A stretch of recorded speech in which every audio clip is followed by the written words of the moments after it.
Hotel ಸೇರಿದಂತೆ ಕರ್ನಾಟಕದ ವಿವಿಧ ಸಂಸ್ಥೆ ಮತ್ತು ಕಚೇರಿ ಜೊತೆಗೆ ಕೈಗಾರಿಕೆಗಳಲ್ಲಿ ಸೆಕ್ಯೂರಿಟಿ ಗಾರ್ಡ್ ಸೇರಿದಂತೆ ಸಿಬ್ಬಂದಿಯನ್ನು ನೇಮಿಸುವ ಅನೇಕ ಏಜೆನ್ಸಿಗಳು ಅಕ್ರಮವನ್ನು ಎಸಗಿದ್ದಾವೆ.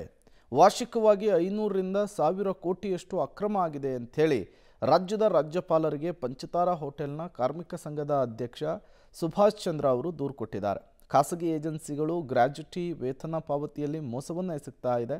ಅಲ್ಲದೆ 3-4 ತಿಂಗಳಿಗೊಮ್ಮೆ ಯೂನಿಫಾರ್ಮ್ ಡೆಪಾಸಿಟ್ ಅಂತೇಳಿ 4-5 ಸಾವಿರದಷ್ಟು ದುಡ್ಡನ್ನು ಪಡೆದುಕೊಳ್ತಿದ್ದಾರೆ.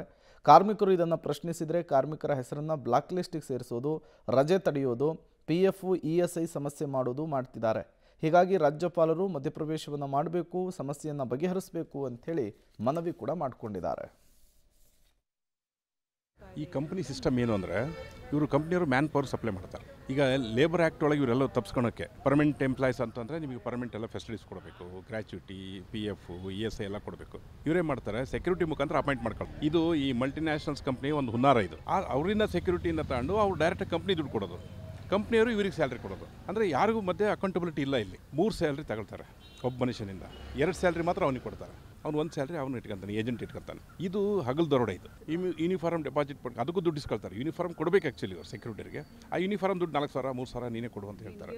ಅಂದರೆ ಅದು 3 ಮಂತ್ಸು 6 ಮಂತ್ಸು ಒಂದು ಇರುತ್ತೆ ಆ ಯೂನಿಫಾರ್ಮ್ ಕೊಡುವಂಥದ್ದು. ಮೋರ್ ದೆನ್ 500 to 1000 crores ಅವ್ಯವಹಾರ ಆಗುತ್ತೆ ವರ್ಷಕ್ಕೆ. ಸರ್ಕಾರ ಮತ್ತು ಎಲ್ಲರೂ ಎಚ್ಚೆತ್ತುಕೋಬೇಕು.